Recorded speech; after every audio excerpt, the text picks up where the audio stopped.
ओम शांति।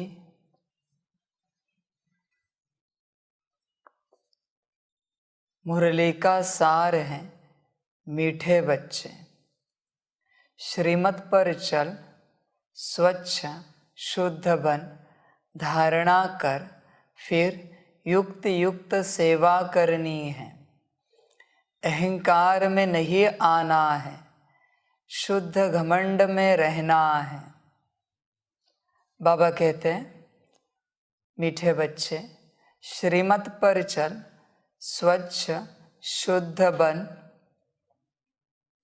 स्वच्छ और शुद्ध बनने के लिए श्रीमत पर चलना बहुत आवश्यक है। बिना श्रीमत पर चले स्वच्छ और शुद्ध नहीं बन सकते। बच्चे इस बात पर ध्यान दें। बच्चे अपनी मनमत से या परमत से स्वच्छ या शुद्ध नहीं बन सकते। स्वच्छ या शुद्ध बनने के लिए श्रीमत बहुत आवश्यक है। जब तक श्रीमत नहीं मिलती, स्वच्छता नहीं आएगी, शुद्धता नहीं आएगी। समझ की बात है। सन्यासी बहुत हैं, योगी बहुत है दुनिया में, पर जैसे बाप चाहता है वैसे स्वच्छ और शुद्ध कोई नहीं है। बाप को जिस प्रकार से स्वच्छ और शुद्ध चाहिए, उसके लिए बाप की डायरेक्शन ही काम आएगी। तुम मनमत से 16 घंटा योग करो,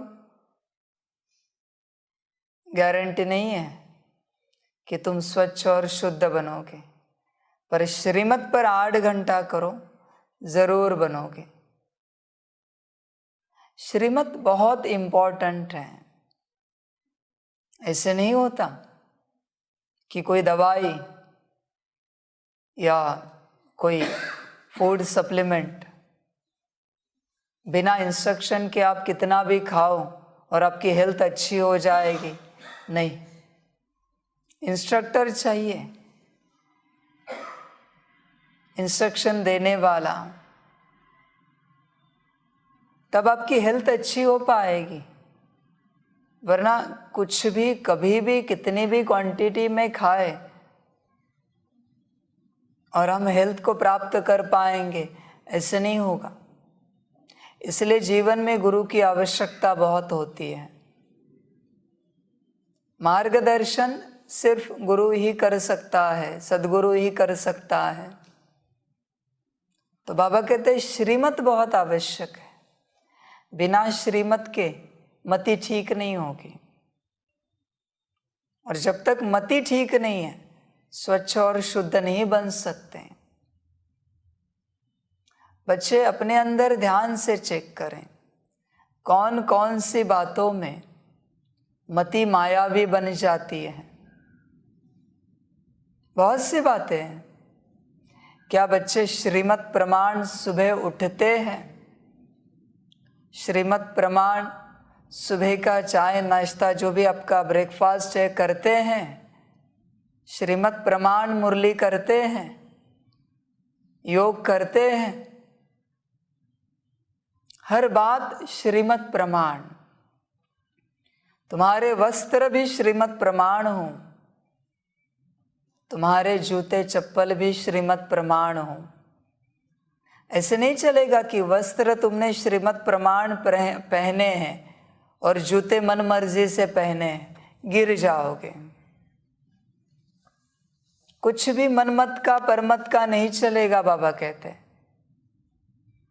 99.9% 90% श्रीमत है, और अगर 0.1% मनमत या परमत है ना, गिरना निश्चित है। ध्यान में रखना वचन, गिरना निश्चित है। 100% श्रीमत होगी तो ही चढ़ोगे, वरना गिर जाओगे। मनमत और परमत 0.1 भी काफी है, बाबा कहते हैं। उस 0.1 के आगे 99.90% श्रीमत भी किसी काम की नहीं है, क्योंकि कलयुग है। 0.1 का जोर ज्यादा है, बल ज्यादा है, इसलिए मनमत गिराएगी, परमत गिराएगी। वचन ध्यान में रखना। पूरा मना पूरा श्रीमत, जरा भी मनमत नहीं चलेगी किसी भी बात में। समझ की बात है, बाप ने जो डायरेक्शन दिए हैं वही डायरेक्शन। फिर बाप कहता है बैच कहाँ लगाना है तो वो भी डायरेक्शन है, कैसे लगाना है तो वो भी डायरेक्शन है। वो भी अगर मनमत पे चले गिर जाओगे।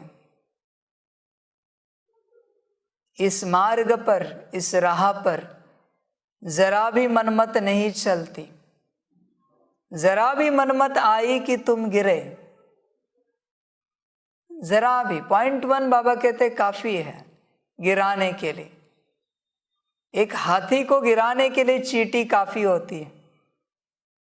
हाथी के मुकाबले चींटी कुछ भी नहीं है। चींटी का कोई वजूद ही नहीं है, अस्तित्व ही नहीं है हाथी के मुकाबले। पर एक चींटी काफी है हाथी को गिराने के लिए। वैसी बात है, 0.1% मनमत या परमत काफी है। इसलिए बच्चे ध्यान दे श्रीमत पर। बाप क्यों कहता है आदि से श्रीमत श्रीमत श्रीमत? इसी कारण मनमत किसी में भी नहीं चल सकती। चली कि गिर पड़े। बच्चे ध्यान देना, सुबह उठने से लेकर रात सोने तक और रात सोने से लेकर सुबह उठने तक श्रीमत ही। सपने में भी मनमत ना आए, सपने में भी परमत ना आए। ध्यान में रखना वचन। सपने में भी मनमत परमत आई फिर भी गिरा देगी। इसलिए सपने भी ऐसे हो जिसमें बाप और श्रीमत ही हो। ध्यान रखना, अगर आए तो बड़ा ध्यान रखना पड़ता है। इस रास्ते पर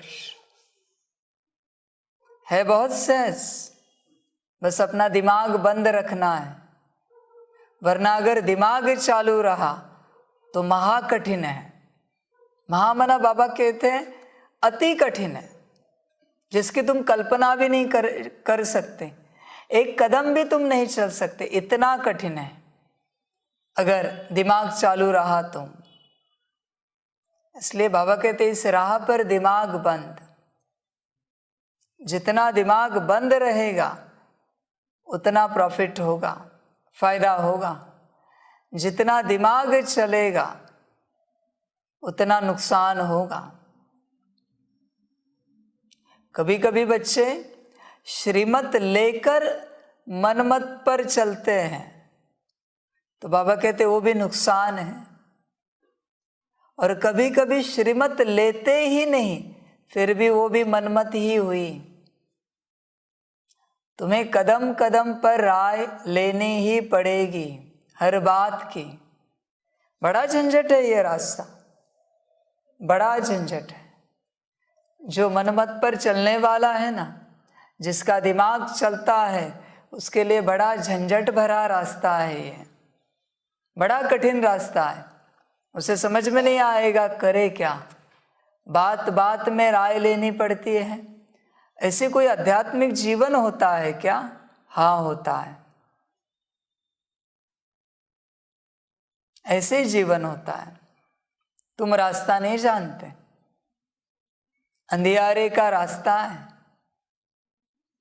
कोई जीव जंतु आके मायावी निगल जाएंगे, तुम्हें पता नहीं है तुम्हें रास्ता। निगलने में देरी नहीं लगती। कोई अजगर आए और किसी जीव को निगले या मनुष्य को निगल जाए, संकल्प नहीं कट कर रहे तो निगलने में देरी नहीं लगती। सेकंड का काम होता है निगलने में। तुम्हें लगेगा 1 सेकंड के लिए मनमत पर चले तो क्या फर्क पड़ा, कुछ नहीं फर्क पड़ेगा, बस तुम इस दुनिया से गायब हो जाओगे। इस आध्यात्मिक जीवन की, बाप की इस दुनिया से गायब हो जाओगे, माया खा जाएगी। इसलिए ध्यान देना, रास्ता बड़ा कठिन है, मनमत पर नहीं चलना। जब तक तुम्हारे जीवन में अंशता भी मनमत है, तुम स्वच्छ नहीं बन सकते।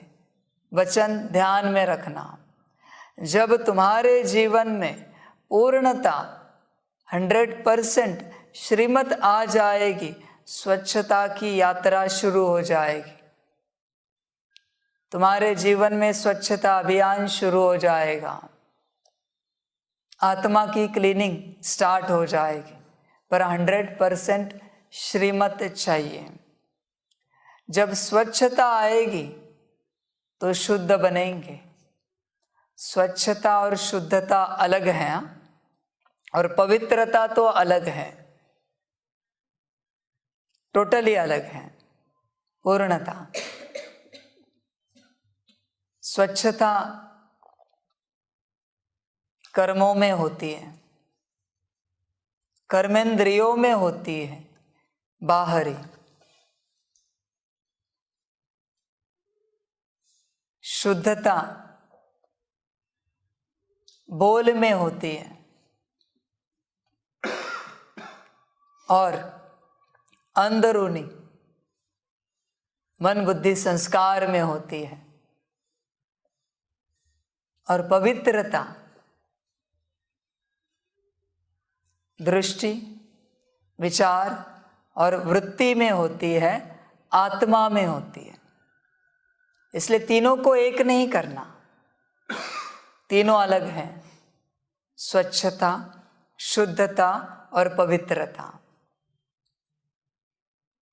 ध्यान में रखना, पवित्रता आत्मा से है, शुद्धता मन बुद्धि संस्कार से है, और स्वच्छता कर्मेंद्रियों से है। ये सब श्रीमत से ही होता है। श्रीमत पर चल, स्वच्छ शुद्ध बन, धारणा कर। स्वच्छ शुद्ध पवित्र बनेंगे तो धारणा होगी। फिर युक्त सेवा करनी है। सेवा करने के लिए यह सब चाहिए, स्वच्छता, शुद्धता, पवित्रता। इसके बिना सेवा नहीं हो सकती।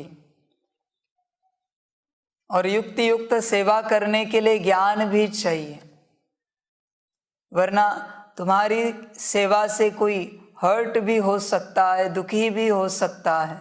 ध्यान रखना, इसलिए युक्त सेवा करनी है, युक्ति से करनी है। ज्ञान तो देना है, पर जोर जबरदस्ती नहीं करनी है, पकड़ पकड़ के ज्ञान नहीं देना है। जोर जबरदस्ती का ज्ञान किसी काम नहीं आएगा। बड़े प्रेम से दो। शायद अभी समय नहीं उनका, जोर जबरदस्ती करके कोई मतलब नहीं। तुम्हारे साथ की होती तो चलता। तुम जो कुछ दूसरों के साथ कर रहे हो, बस इतना ध्यान में रखना, यही बात अगर तुम्हारे साथ की जाए तो चलेगी क्या? अगर चलेगी तो करना, पर आंसर यही होगा कि नहीं चलेगी।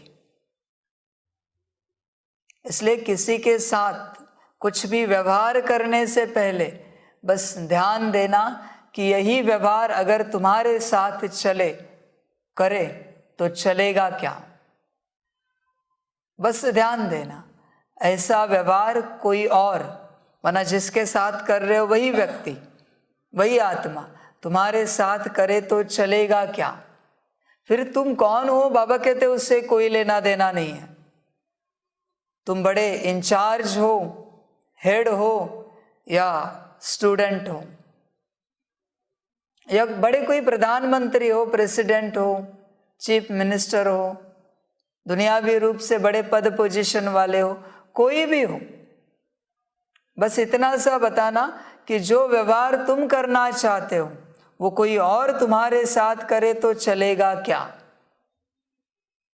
नहीं चलेगा तो व्यवहार बदल देना। तो जो व्यवहार चलेगा वही करना, कुछ भी नहीं करना। ये ज्ञान है कर्मों का। कर्मों का ज्ञान बहुत सहज है, बहुत सहज। जैसे तुम्हें अच्छा लगता है वैसे दूसरों को भी अच्छा लगता है।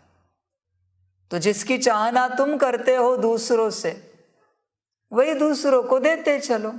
इतने से कर्म है, कोई बड़ी बात नहीं। कर्मों का व्यवहार सीखना, बोल का व्यवहार सीखना कोई बड़ी बात नहीं है। जो बोल दूसरों से तुम्हें सुनना अच्छा लगता है वही बोल तुम दूसरों को सुनाओ, बात खत्म हो गई। जो दृष्टि दूसरों से तुम्हें अच्छी लगती है वही दृष्टि तुम दूसरों को दो। जो विचार दूसरों के तुम्हें अच्छे लगते हैं उसी प्रकार से दूसरों को दो। जो दूसरों की वृत्ति तुम्हें अच्छी लगती है वही वृत्ति तुम अपने पास रखो और दूसरों को दो। कोई बड़ी बात नहीं है कर्मों का व्यवहार सीखना, बहुत आसान है। बस अपने से दुनिया नहीं देखो, दूसरों से दुनिया देखो, आसान है। इसके लिए कर्मों को सीखने के लिए कोई बड़े गुरु की आवश्यकता नहीं है। बाबा कहते हैं तुम ही तुम्हारे गुरु बनो, स्वयं स्वयं के बनो। कर्मों को सीखने के लिए बाबा बस आत्मा परमात्मा का ज्ञान देने आया है, ड्रामा का ज्ञान देने आया है। कर्मों के गुरु तो तुम ही तुम्हारे बनो, खुद खुद के बनो। समझ की बात है, बहुत आसान है चलना। तो धारणा कर फिर युक्त युक्त सेवा करनी है, अहंकार में नहीं आना है। बाबा कहते हैं अहंकार में नहीं आओ, वरना छोटी छोटी बातों का अहंकार बहुत आता है, छोटी छोटी बातें, और अहंकार गिरा देता है मनुष्य को। अहंकार में नहीं आना है। क्या अहंकार करना? तुम विश्व के मालिक हो ना, विश्व महाराजन विश्व महारानी हो ना, तो तुम मालिक हो तो अहंकार करना शोभा देगा तुम्हें? क्या अहंकार करना? मालिक को अहंकार अच्छा नहीं लगता। नौकर अहंकार करे तो अलग बात है, पर मालिक अहंकार करे शोभा नहीं देता। वैसे नौकर को भी शोभा नहीं देता, पर बाबा कहते हैं जिसके पास कुछ नहीं है वो अहंकार करे, बात अलग है।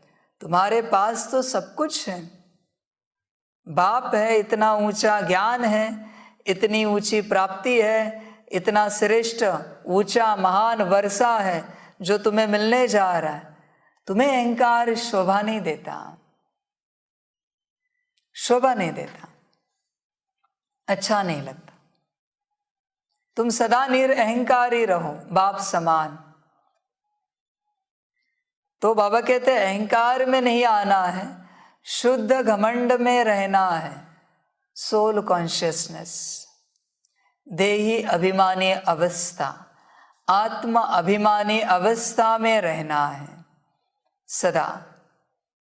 समझ की बात है, आत्माभिमानी अवस्था। शुद्ध घमंड में रहो कि मैं आत्मा हूं, मेरा बाबा है, बस इस घमंड में रहो। तुम्हें अगर अहंकार अच्छा लगता है ना, घमंड अच्छा लगता है, तो इसमें रहो कि मैं आत्मा और मेरा बाबा। कभी कहा है किसी को अहंकार से तुम्हें पता है मेरे पास क्या है? बाप है, परमात्मा है, भगवान है, जिसकी तुम पूजा करते हो वो मेरे पास है। कभी अहंकार से कहा है किसी को कि मुझे भगवान मिला है, मुझे बाबा मिला है, बाप मिला है? कभी अहंकार से बताया है? दूसरों को हर्ट करे ऐसे अहंकार से नहीं बताना, पर तुम्हें कुछ मिला है इस शुद्ध घमंड से बताना। अभी ये बैलेंस करना पड़ता है, कैसे भी कह नहीं सकते। बात कैसी होती है, महावाक्य तो अच्छे होते हैं तुम्हारे, पर बोल अशुद्ध अहंकार के होते हैं। इसके कारण सामने वाला हर्ट हो जाता है। वो नशा होता है पाने का कि हमें बाप मिला है, बाप को पाने का नशा होता है। उस नशे को अहंकार कहा जाता है, शुद्ध अहंकार, शुद्ध घमंड कहा जाता है। फिलहाल तुम सोल कॉन्शियसनेस में ही रहो। जब तक बैलेंस करना नहीं आता, तुम अपने नशे में ही रहो। समझ की बात है, अपनी घोट तो नशा चढ़े।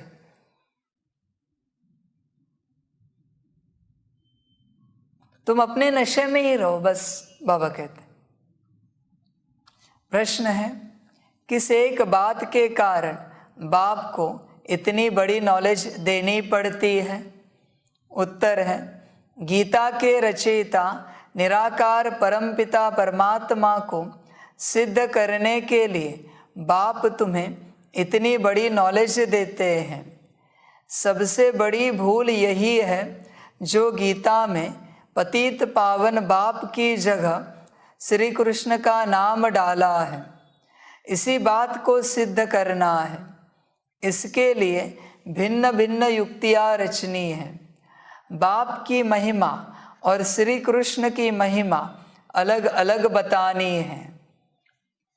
गीत है, मरना तेरी गली में, जीना तेरी गली में। ओम शांति। बच्चों ने गीत सुना, कहते हैं आए हैं तेरे दर पर जीते जी मरने के लिए, गीत लगा दीजिए। बाप तो आया है बच्चों के लिए, पर बच्चे आए हैं। गीत तो गाते हैं बच्चे कि मरना तेरी गली में, जीना तेरी गली में, मिट जाएगी हमारी दुनिया। पर तुम तुम्हारी दुनिया में रहते हो, बाप बाप की दुनिया में रहता है। समझ की बात है। इसलिए बच्चे जब भी गाते हैं, बोलते हैं, तो वचनों पर ध्यान दें। बाप को खुश करने के लिए ऐसे कोई वचन ना कहें। बाप तुम्हारे वचनों से खुश नहीं होता, बाप तुम्हारी उन्नति से खुश होता है कि तुम अपनी उन्नति कर पा रहे हो, उसी से खुश होता है, बोल से नहीं होता। बोल तो तुम अगर स्थिति में नहीं हो, सोल कॉन्शियसनेस में नहीं हो, तो माया भी है। समझ की बात है। तो बच्चों ने गीत सुना, कहते हैं आए हैं तेरे दर पर जीते जी मरने के लिए। किसके दर पर? फिर भी यही बात निकलती कि अगर गीता का भगवान श्री कृष्ण को कहे तो यह सब बातें हो न सके। वह है सतयुग का प्रिंस। गीता श्री कृष्ण ने नहीं सुनाई, गीता परमपिता परमात्मा ने सुनाई। सारा मदार इस बात पर है। एक बात को समझ जाए तो भारत के जो इतने शास्त्र हैं सब झूठे सिद्ध हो जाए। यह है सब भक्ति मार्ग के। इनमें कर्म कांड, तीर्थ यात्रा, जप, तप आदि की कहानियाँ लिखी हुई हैं। भक्ति मार्ग में तुम इतनी मेहनत करते आए हो, वह तो दरकार नहीं। यह तो सेकंड की बात है। सिर्फ यह एक बात सिद्ध करने के लिए भी बाप को कितनी नॉलेज देनी पड़ती है। प्राचीन नॉलेज जो भगवान ने ही दी है वही नॉलेज है। सारी बात गीता पर है। तुम्हें निश्चय है कि गीता परमपिता परमात्मा ने सुनाई है। तुम्हें निश्चय है कि यह ज्ञान परमपिता परमात्मा देता है। तुम्हें निश्चय है कि यह मुरली बाप चलाता है। यह बाप की परमपिता परमात्मा शिव बाबा की मुरली है। कहने को कहोगे कि तुम्हें पूरा पूरा निश्चय है, तो मानते क्यों नहीं? तो चलते क्यों नहीं? तो करते क्यों नहीं जो बाप कहता है? तुम्हें निश्चय है ना कि यह बाप के महावाक्य है, बाप के वचन है, तो इन वचनों को धारण क्यों नहीं करते तुम? इसी बात से सिद्ध होता है कि तुम्हें निश्चय नहीं है। और जब तक तुम्हें निश्चय नहीं है, तुम यह ज्ञान किसी को नहीं दे सकते, क्योंकि उसे समझ में नहीं आएगा, और अगर समझ में आया तो वो भी संशय में चला जाएगा। इसलिए पहले अपना निश्चय चेक करो कि यह ज्ञान कौन दे रहा है, यह ज्ञान कहाँ से आया है। अपना निश्चय चेक करो। सारी बात, सारी यात्रा निश्चय के आधार पर है। ऐसा ना हो संकल्प नहीं कट कर रहे कि तुम अंत तक ऐसे ही चलते रहो और निश्चय अंत में हो जाए और बाद में पता चले कि कुछ नहीं मिला, सब चला गया, मानी मोचरा, भाग्य में आया। ऐसे ना हो बाबा कहते हैं। इसलिए संकल्प नहीं कट कर रहे। तुम ऊंचे ते ऊंचा वर्षा पाओ, बाप को यही लगता है। बस निश्चय को चेक करो। तुम्हें पहले निश्चय होना चाहिए कि यह कौन ज्ञान दे रहा है। समझ की बात है। बहुत बच्चे हैं जिन्हें आज तक समझ में नहीं आता कि ब्रह्मा तन से ज्ञान किसने दिया। बहुत बच्चे हैं जिन्हें आज तक समझ में नहीं आता दादी तन से अव्यक्त वाणी का ज्ञान किसने दिया। बच्चे कहेंगे हमें तो समझ में आता है कि ज्ञान परमपिता परमात्मा शिव बाबा ने दिया, बाबा ने दिया, बाप ने दिया, बाप दादा ने दिया। तो ज्ञान को धारण क्यों नहीं करते? तुम उस ज्ञान पर चलते क्यों नहीं? तुम धारण नहीं करते, इसी से सिद्ध होता है कि तुम्हें निश्चय नहीं है। बाबा कहते तुम मेरे साथ शब्दों से खेल नहीं सकते, मैं बाप हूं। तुम कह नहीं सकते कि हमें पूरा पूरा निश्चय है। करके दिखाओ, तब मैं मानूंगा। समझ की बात है। सारी बात गीता पर है। परमपिता परमात्मा ने ही आकर देवी देवता धर्म की स्थापना, अर्थ, सहज राजयोग और ज्ञान सिखलाया है, जो अब प्राय लोप है। मनुष्य समझते हैं श्री कृष्ण फिर आकर गीता सुनाएगा, परंतु अब तुमको यह अच्छी तरह सिद्ध करना है कि गीता परमपिता परमात्मा ने जो ज्ञान का सागर है उसने सुनाई है। श्री कृष्ण की महिमा और परमपिता परमात्मा की महिमा अलग अलग है। वह है सतयुग का प्रिंस, जिसने सहज राजयोग से राज्य भाग्य पाया है। पढ़ते समय नाम रूप और है, फिर जब राज्य पाया है तब और है। पहले पतित है फिर पावन बना है, यह सिद्ध कर बताना है। पतित पावन श्री कृष्ण को कभी नहीं कहेंगे, पतित पावन है ही एक बाप। अब वही श्री कृष्ण की आत्मा जो काली अर्थात शाम बन गई है, अब फिर से पतित पावन द्वारा राजयोग सीख भविष्य पावन दुनिया का प्रिंस बन रही है। यह सिद्ध कर समझाने में युक्तियाँ चाहिए। फॉरेनर्स को सिद्ध कर बताना है। नंबर 1 है ही गीता, सर्वशास्त्रमयी श्रीमद् भगवद गीता माता। अब माता को जन्म किसने दिया? बाप ही माता को एडॉप्ट करते हैं। ऐसे नहीं कहेंगे कि क्राइस्ट ने बाइबल को एडॉप्ट किया। क्राइस्ट ने जो शिक्षा दी उनका बाइबल बनाकर पढ़ते रहते हैं।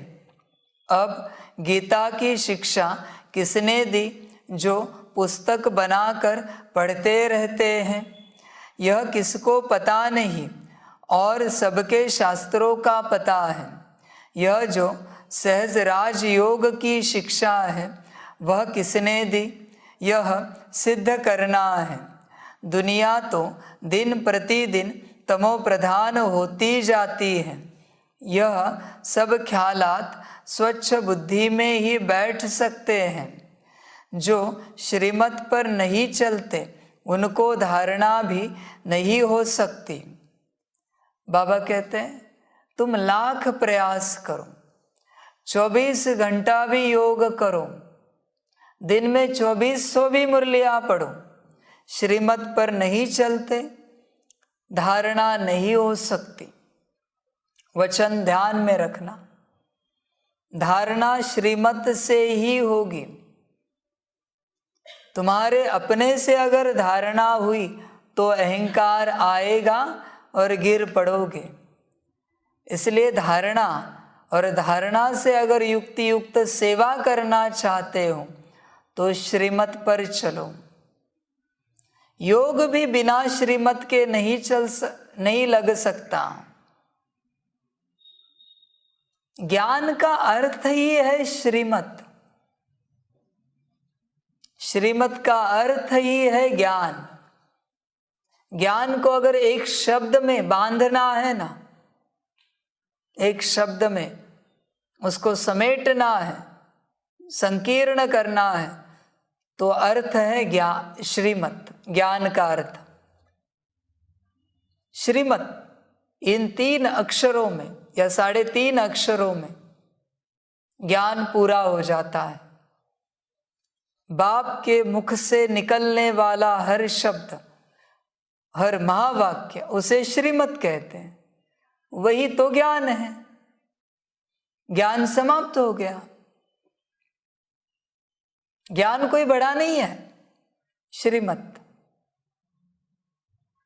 श्रीमत एक शब्द में ज्ञान पूरा हो जाता है। इसलिए गीता को श्रीमद् भगवद गीता कहा गया है। श्रीमद् भगवद गीता। तो बच्चे अगर श्रीमत पर नहीं चलते तो योग नहीं लगेगा। योग नहीं होता तो धारणा नहीं होगी, और अगर धारणा नहीं है तो सेवा नहीं कर सकते। समझ की बात है। इसलिए श्रीमत पर ध्यान देना। एक भी श्रीमत चूकी कि तुम गिर पड़े 10 मंजिल नीचे, फिर चढ़ना मुश्किल होगा। इसलिए श्रीमत को गिरने नहीं देना और बाप के साथ चलते। बहुत ध्यान रखना पड़ता है छोटी छोटी श्रीमत का, बहुत ध्यान रखना पड़ता है। सिर्फ ज्ञान की बात नहीं है, हर बात का ध्यान रखना पड़ता है। बाप के साथ चलते हैं साकार में, वरना गिर पड़ जाते हैं बच्चे। इसलिए श्रीमत पर नहीं चलते उनको धारणा भी नहीं हो सकती। श्रीमत कहेगी तुम बिल्कुल समझा नहीं सकते हो। बाबा फट से कह देंगे मुख्य बात यह है कि गीता का भगवान परमपिता परमात्मा है, वही पतित पावन है। मनुष्य तो सर्वव्यापी कह देते हैं व ब्रह्म तत्व कह देते हैं।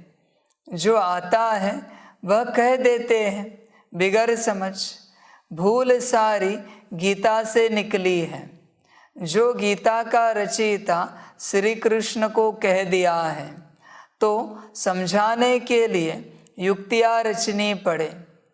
गुप्ता जी को भी कहते थे कि बनारस में यह सिद्ध कर समझाओ कि गीता का भगवान श्री कृष्ण नहीं। अब दिल्ली में सम्मेलन होता है, सब रिलीजियस मनुष्यों को बुला रहे हैं। क्या उपाय करें जो शांति हो जाए? अब शांति स्थापन करना इनके हाथ में तो है नहीं। कहते भी हैं पतित पावन आओ, फिर यह पतित कैसे शांति स्थापन कर सकते, जबकि बुलाते रहते हैं परंतु पतित पावन को जानते नहीं। कह देते हैं रघुपति राघो राजा राम, वह तो है नहीं। झूठा बुलावा करते हैं, जानते कुछ भी नहीं। अब यह कौन जाकर बताए? बड़े अच्छे बच्चे चाहिए। ऐसे बहुत हैं जो अपने को बहुत ज्ञानी समझते हैं परंतु है कुछ भी नहीं। मिसाल है चूहे को मिली हल्दी की गांठ, नंबरवार है इसमें भी। बाबा कहते हैं ऐसे मत करो। ज्ञानी अपने आप को मत समझो, और समझते हो तो अच्छी बात है पर अहंकार में मत आओ कि हम ज्ञानी हैं। अहंकार से किसी को ज्ञान नहीं सुनाओ, वो ज्ञान तुम्हें भी गिराएगा और उसे भी गिराएगा। तुम क्या सुनाते हो? जो बाप ने सुनाया वही ना। तुम्हारे पास तुम्हारा ज्ञान है कुछ? देखिए, सुनाने का अधिकार उसी को है जो कभी सुनता नहीं किसी से। ध्यान में रखना, जो खुद सुनता है वो क्या सुना सकता है? यहाँ का लिया और वहां दिया, उसमें भी क्रेडिट अपने आप को लिया कि मैंने दिया। देना अच्छी बात है, बाप का ज्ञान, पर क्रेडिट मत लो। सब डेबिट हो जाएगा, सारा खाता खाली हो जाएगा। बाबा कहते बच्चे ऐसे मत करो। बाप का ज्ञान है ना, तो बाप के नाम से ही सुनाओ, अपने नाम से मत सुनाओ। और दुनिया तुम्हारे लिए ताली बजाए तो ताली नहीं लेना। ज्ञान बाप का है। दुनिया तुम्हारी वाह वाह करे, वाह वाह नहीं लेना। ज्ञान बाप का है, तुम्हारा नहीं है। तुम लायक नहीं हो वाह वाह के और ताली के, ध्यान में रखना। बाप का ज्ञान और ताली तुम लेते हो, क्रेडिट तुम लेते हो, शोभा देता है? अभी यहाँ जो लिखा है वो उच्चारण करना भी शोभा नहीं देता तुम्हारे लिए। समझ की बात है। इसलिए बाबा कहते हैं ज्ञान के अहंकार में मत आओ। मैं और मेरा बाबा, इस शुद्ध घमंड में रहो। सोल कॉन्शियसनेस और गॉड कॉन्शियसनेस में रहो। मैं और मेरा बाबा, इस अहंकार में मत आओ, सेवा नहीं होगी। और बच्चों को भी श्रीमत है, अहंकारी आत्मा से कभी ज्ञान नहीं सुनना, मुरली भी नहीं सुनना। जो खुद अहंकारी है वो जब मुरली भी पढ़ेगा, उसकी मुरली से अहंकार ही प्रतीत होगा और तुम्हारे अंदर प्रवेश करेगा। और तुम भी कब अहंकारी बनोगे तुम्हें भी पता नहीं चलेगा। इसलिए मुरली किसी से भी नहीं सुननी होती, ध्यान में रखना। मुरली सिर्फ उन्हीं से सुनी जाती है जो श्रीमत पर चलते हैं। पर टीचर कोई भी है, कितने भी है, इससे अच्छा तुम पढ़ो मुरली अपने घर में, समझ की बातें हैं। और सुनाने वाले भी ध्यान में रखें, मुरली सुनाने का अधिकार किसी को भी नहीं है। तुम अगर श्रीमत पर चलते हो, शुद्ध स्वच्छ पवित्र बने हो, तो ही तुम्हें मुरली सुनाने का अधिकार है, वरना मुरली को हाथ लगाने का भी अधिकार नहीं है। हैसियत ही नहीं तुम्हारी कि मुरली को हाथ लगा सको, मुरली को उठा सको तुम। ध्यान में रखना, समझ की बातें बच्चों के लिए, समझ कर चले। बहुत बच्चों के क्लासेस सुनते, अच्छी बात है, पर ध्यान से चेक करना जिस बच्चे के क्लासेस सुन रहे हो कहीं वो अहंकारी तो नहीं है, कहीं वो अस्वच्छ अशुद्ध अपवित्र तो नहीं है। सबसे बड़ी अपवित्रता है अहंकार, क्योंकि जिसको सुन रहे हो उसके जैसे तुम बनोगे। इसलिए बाप कहते हैं सिर्फ एक बाप से सुनो और किसी से नहीं सुनो, किसी देहधारी से नहीं सुनो। समझ की बातें हैं, बच्चे समझदार हैं, समझ कर चले। इसमें बड़ी युक्ति चाहिए जिससे सिद्ध हो जाए गीता भगवान ने रची है। वह कह देते कोई भी हो है तो सब भगवान। बाबा कहते हैं भगवान वाच, मैं उस श्री कृष्ण की आत्मा जो 84 जन्म पूरे कर अंतिम जन्म में है, उनको अडॉप्ट कर ब्रह्मा बनाए, उन द्वारा गीता ज्ञान देता हूँ। वह ब्रह्मा फिर इस सहज राजयोग से फर्स्ट प्रिंस सतयुग का बन जाता है। यह समझानी और कोई की बुद्धि में नहीं है। तुम बच्चों में भी यथार्थ रीति अभी वह शुद्ध घमंड आया नहीं है। इतनी प्रदर्शनी आदि करते हैं, अर्जुन सिद्ध नहीं करते। पहले यह भूल सिद्ध कर बतानी है कि श्रीमद् भगवद गीता है सब शास्त्रों की माई बाप। बाबा कहते हैं इतने वर्षों से प्रदर्शनी लगाते हैं पर सिद्ध नहीं कर पाते। बच्चे कहते हैं ड्रामा अनुसार सिद्ध होगा, समय पर सिद्ध होगा। ये तुम्हारे बचाव के बोल हैं खुद के लिए। तुम अपने आप को ही सिद्ध नहीं कर पाए हैं कि ये गीता किसने सुनाई है, इसलिए तुमसे किसी को सिद्ध नहीं हो पा रहा है। जब तुम्हें खुद को सिद्ध हो जाएगा कि गीता परमपिता परमात्मा शिव बाबा ने सुनाई है, तो तुमसे जिन जिन को ज्ञान जाएगा उन्हें अपने आप समझ में आएगा। तुम्हें खुद को ही सिद्ध नहीं है और तुम प्रदर्शनी लगाते हो। अजीब बात है। पहले धारण करो फिर ज्ञान दो। उसका रचयिता कौन था? पहले यह भूल सिद्ध कर बतानी है कि श्रीमद् भगवद गीता है सब शास्त्रों की माई बाप। उसका रचयिता कौन था? जैसे क्राइस्ट ने बाइबल को जन्म दिया, वह है क्रिश्चियन धर्म का शास्त्र। अच्छा, बाइबल का बाप कौन? क्राइस्ट। उनको माई बाप नहीं कहेंगे। मदर की तो वहाँ बात नहीं, यह तो यहाँ माता पिता है। क्रिश्चियन ने रीस की है श्री कृष्ण के धर्म से, वह क्राइस्ट को मानने वाले हैं। अब गीता किसने सुनाई? उससे कौन सा धर्म स्थापन हुआ? यह कोई नहीं जानते। कभी नहीं कहते कि पतित पावन परमपिता परमात्मा ने यज्ञ रचा। गोले के चित्र से समझ सकेंगे कि बरोबर परमपिता परमात्मा ने ज्ञान दिया है। राधे कृष्ण तो सतयुग में बैठे हैं, उन्होंने अपने को ज्ञान नहीं दिया। ज्ञान देने वाला दूसरा चाहिए, कोई ने तो उसको पास कराया होगा ना।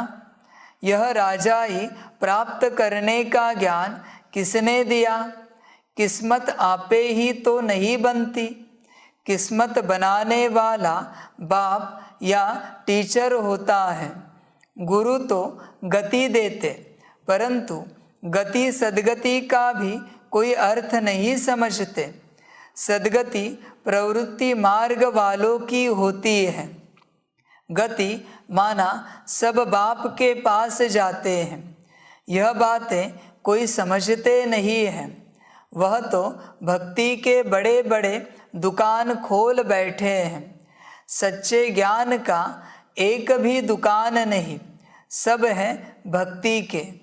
बाप कहते हैं यह वेद शास्त्र आदि सब भक्ति मार्ग की सामग्री है।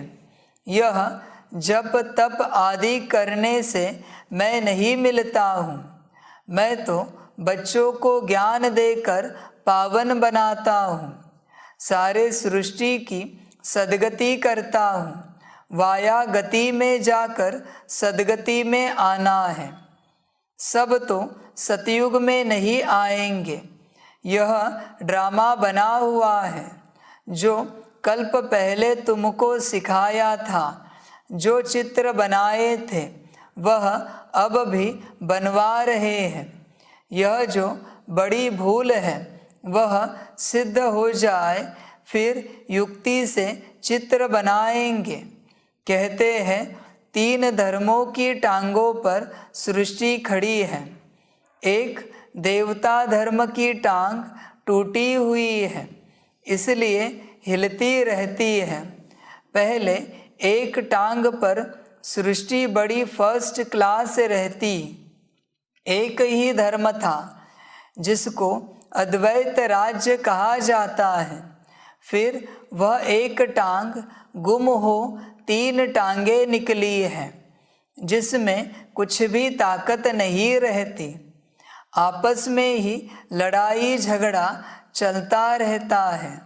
धनी को जानते ही नहीं, निधन के बन पड़े हैं। समझाने की बड़ी युक्ति चाहिए। प्रदर्शनी में भी मुख्य यह बात समझानी है कि गीता का भगवान श्री कृष्ण नहीं, परमपिता परमात्मा है, जिसका बर्थ प्लेस भारत है।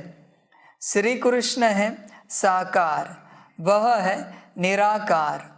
उनकी महिमा अलग है। ऐसे युक्ति से कार्टून बनाना चाहिए जो सिद्ध हो जाए कि गीता परमात्मा ने गाई और श्री कृष्ण को ऐसा बनाया। कहते हैं ब्रह्मा का दिन ज्ञान और ब्रह्मा की रात भक्ति। अभी है रात। सतयुग स्थापन करने वाला कौन? ब्रह्मा आया कहाँ से? सूक्ष्म वतन में भी कहाँ से आया? प्रजापिता ब्रह्मा को परमात्मा अडॉप्ट करते हैं। परमपिता परमात्मा ही पहले पहले सूक्ष्म सृष्टि रचते हैं।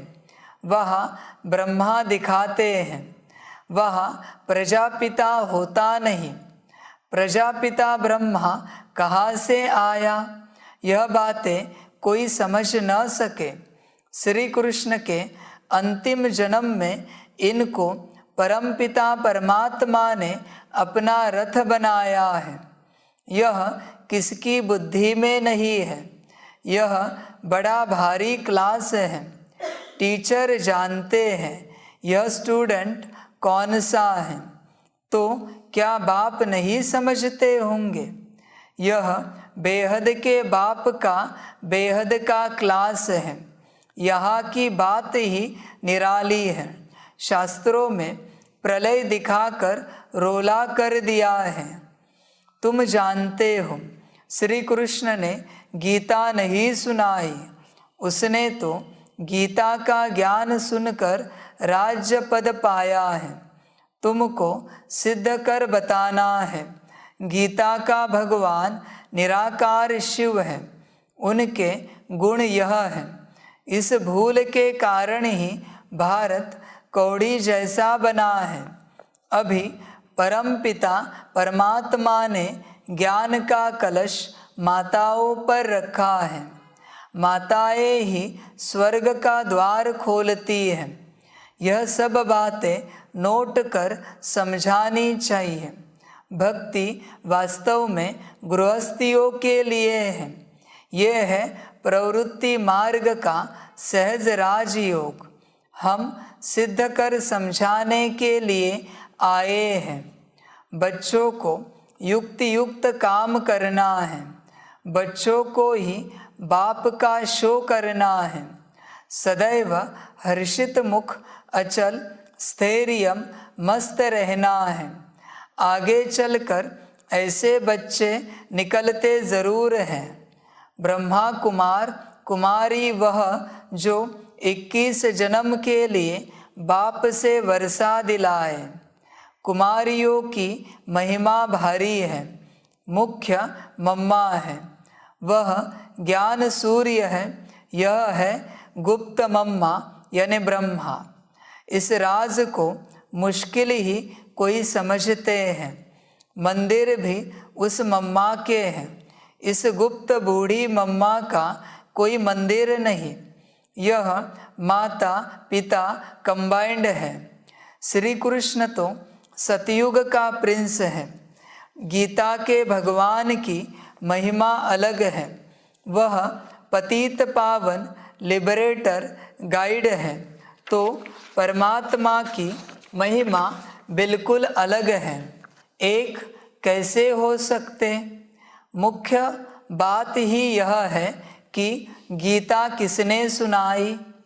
वेद शास्त्र आदि सब गीता के बाल बच्चे हैं और सब भक्ति की सामग्री हैं। ज्ञान मार्ग में कुछ होता नहीं। अच्छा, मीठे मीठे सिकिलदे बच्चों प्रति मात पिता बाप दादा का याद प्यार और गुड मॉर्निंग। रूहानी बाप की रूहानी बच्चों को नमस्ते।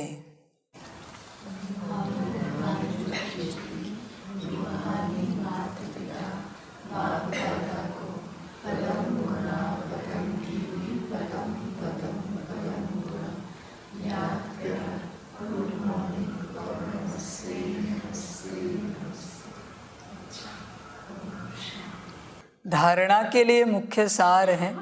1 नंबर, हर काम बहुत युक्ति युक्त करना है। हर्षित मुख, अचल स्थिर और ज्ञान की मस्ती में रहकर बाप का शो करना है। 2 नंबर, ज्ञान की नई और निराली बातें सिद्ध करनी है।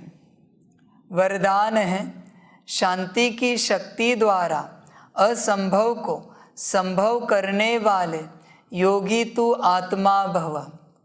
शांति की शक्ति सर्वश्रेष्ठ शक्ति है और सभी शक्तियाँ इसी एक शक्ति से निकली हैं। साइंस की शक्ति भी इसी शांति की शक्ति से निकली है। शांति की शक्ति द्वारा असंभव को भी संभव कर सकते हो।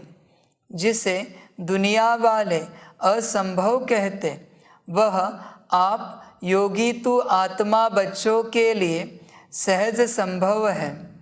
वह कहेंगे परमात्मा तो बहुत ऊंचा, हजारों सूर्यों से तेजोमय है, लेकिन आप अपने अनुभव से कहते हमने तो उसे पा लिया।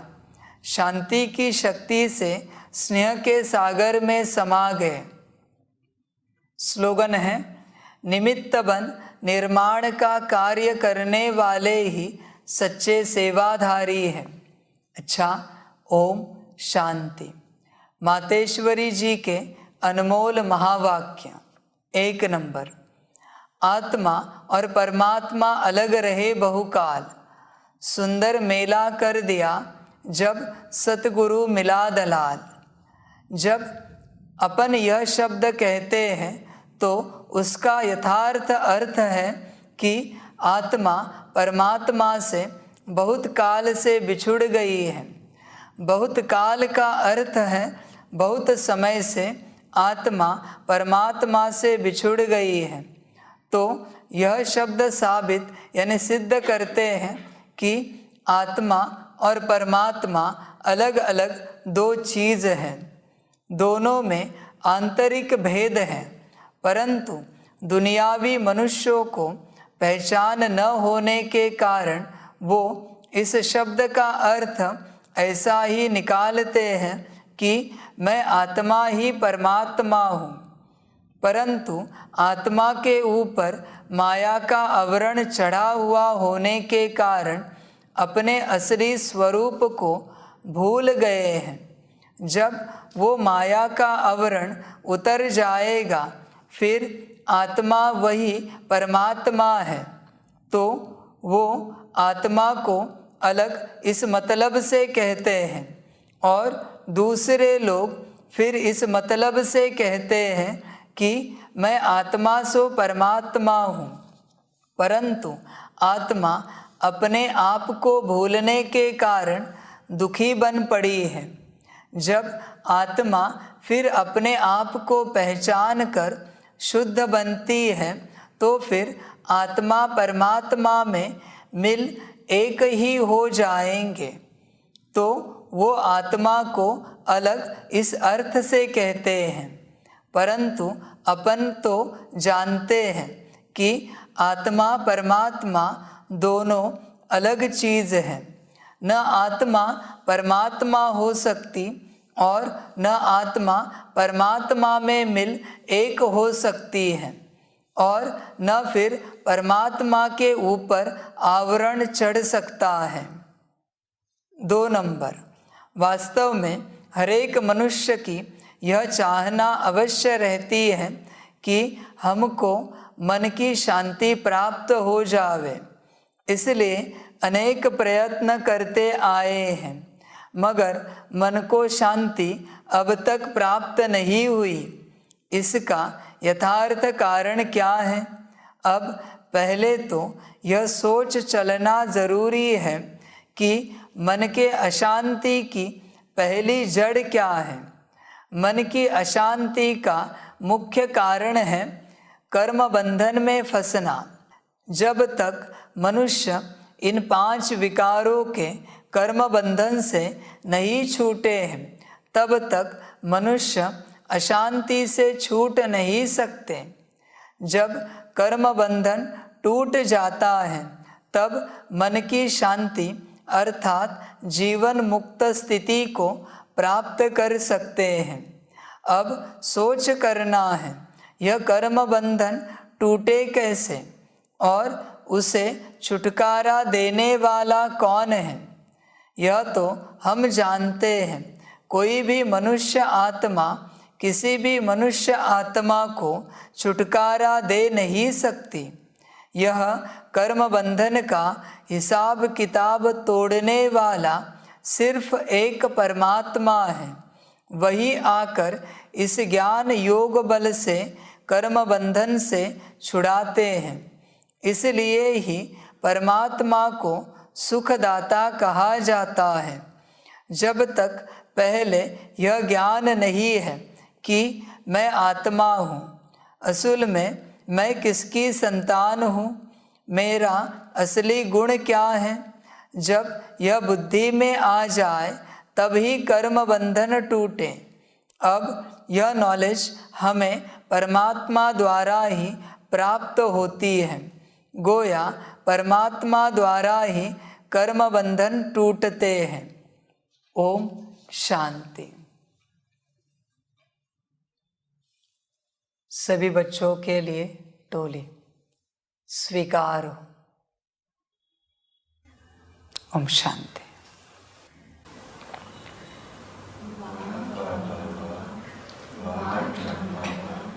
वाणी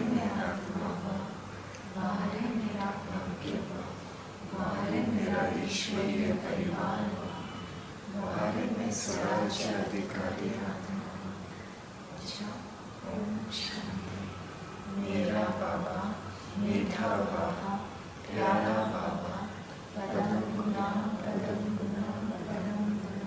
शुक्रिया बाबा शुक्रिया बाबा शुक्रिया। ओम शांति।